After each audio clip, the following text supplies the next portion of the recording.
Welcome back for session 6 of Blessed is the One Who Reads the Prophecy. We hope that as you read this apocalyptic prophecy, you are more blessed than you are confused. Of course, as always, if you have questions or concerns, don't hesitate to call. Call Pastor Scott, that is. I'm just kidding. Well, today we reach the main event. Like a heavyweight boxing match. Today we meet the main contenders and witness the big throwdown. We'll encounter well-known but confusing and controversial themes like the beasts, 666, the millennium, and Armageddon. So grab a bag of popcorn, your ringside seats, and let's get ready to rumble! Here we go. We begin with the Nativity story. But this isn't the precious moments version like in Luke or Matthew, or even the tame cosmic version that John tells. There are no shepherds, inns, mangers, or wise men, but instead, angelic battles, portents, and a dragon. Chapter 12, verse 1 reads, "A great portent appeared in heaven, a woman clothed with the sun, with the moon under her feet, and on her head a crown of 12 stars.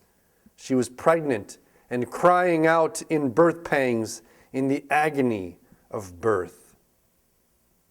Well, of course, many throughout history interpret this to be Mary, which makes sense in a way. But as you read the story, it does present some complications, and turns out that this woman is more a representative of Israel, of God's people. Enter the dragon. Not talking Bruce Lee, I'm talking the actual dragon. Verse 3, "Then another portent appeared in heaven, and a great red dragon with 7 heads and 10 horns and 7 diadems on his heads." Well, the dragon then tries to do his best midwife impersonation, hoping to catch the child in its open jaws. But this child is too quick, and he's snatched up into heaven. After all, this child is Jesus, who died and rose again and ascended into heaven. Well, the archangel Michael and his angel hosts enter into the fight, and the dragon, as a result, is cast down from heaven. At which point, in verse 9, he is identified for who he really is. And he's none other than that crafty old serpent from the garden. It is Satan, the devil. So the dragon turns his attention to the woman, to the church, and has no luck against her either. It seems that the devil is all bark and no bite. So the devil calls in reinforcements. He summons 2 beasts, who together with the dragon make up an unholy trinity of sorts, the satanic trinity. Eugene Peterson likens these beasts to the Old Testament epic beasts, the Leviathan and the Behemoth. The first beast bursts out of the sea. It resembles the beast described in the book of Daniel in chapter 7. It's a patchwork makeup of a lion, a leopard, and a bear. It's got 10 horns and 7 heads. He's a parody of Christ. God sent Christ. The dragon sends the beast. Christ is the slaughtered lamb. This beast has 1 slaughtered head. Christ causes worship of God. The beast causes worship of the dragon. Christ conquered through his faithful death. The beast conquers by killing. Now note, one of the heads is slaughtered. Many interpreters think that this head represents the infamous Emperor Nero. Nero was a tyrant Caesar who was the first to severely persecute Christians. He killed himself at the age of 32. Thus, the head wounded on this beast. But kind of like Elvis, there's a mystery about his death. Some thought that he was still alive and would return. Well, the second beast comes by land. And just as the first beast was a parody of Christ, this beast is also fake, appearing like a lamb. And while the first beast will try to frighten us into disobedience, the second will try to deceive us with illusion. So in response to the first beast, John declares, here is a call for the endurance and faith of the saints. And to the second beast, John warns, this calls for wisdom. Let anyone with understanding calculate the number of the beast, for it is the number of a person, and its number is 666. Don't give in. Don't be fooled. Relevant advice for us today. How do you respond to attacks against the faith? Do you give in too easily? Or do you turn violent and aggressive? Or do you maintain the faith that God is still in control? And how do you respond to deception?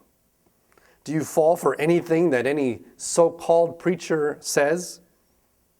Eugene Peterson warns, for people whose habit is faith, whose disposition in matters of God and the supernatural is toward acceptance, it is easy to be deceived by religious leaders. Always test the word that's being proclaimed to you. Does it match up with what you read in the Bible?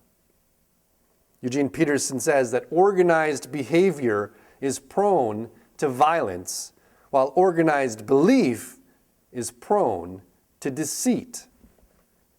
So use your heads, he says. Well, what's up with 666 anyway? It's been identified by all sorts of people, from Barney, the cute purple dinosaur, to Ronald Wilson Reagan. All sorts of interpretations. The first thing to understand when trying to make sense of it is that this is a human number. Remember, 7 is the perfect number. 6 is not 7. It's not enough. It's a parody. So Peterson says 666 is triple failure to be 777, the 3 times perfect whole divine number. The second thing to remember and to grasp is something called gematria, which is the practice common in Hebrew and ancient culture of assigning letters to numbers. For instance, think of the Latin numbers that we still use, the Roman numerals. Now, it is common to add up the numbers corresponding to the letters in a name. So for instance, there's this graffiti in Pompeii that declared, I love her whose number is 545. Whatever that means. My wife's a 10, but whatever. Of course, the problem is, it is nearly impossible to work backwards. Who is this lady named number 545? It could be numerous potential there. Now, with 666, we've run into the same problem. There are tons of letter and number combinations that add up to 666. But one interpretation seems to make the most sense. Emperor Nero.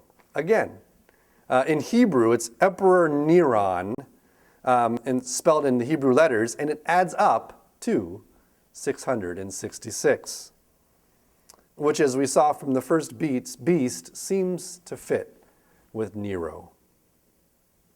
So these are the bad guys, the satanic, unholy trinity, trying to look intimidating, but really kind of more of a farce when you get down to it.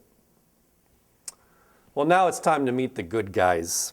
And in this corner, in chapter 14, we see again the Lamb and the 144,000. And what are they doing in response to these scary beasts? Well, they're singing. They're worshiping.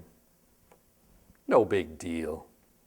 And then 3 angels preach 3 sermons pronouncing that judgment is coming, that Babylon, or Rome, is going down, and that all who follow the beast are going down with it. And then comes one like the Son of Man, riding in to begin the harvest with that apocalyptic name that first appears in the book of Daniel. 3 beasts and 3 responses. Ring the bell, it has begun. And it begins, or more accurately, it renews with another round of 7 judgments that, like we talked about in session 4. This time it's the 7 bowls. Then in chapter 17, Rome is portrayed as the whore, Babylon, seated on a beast, one of the beasts from chapter 13.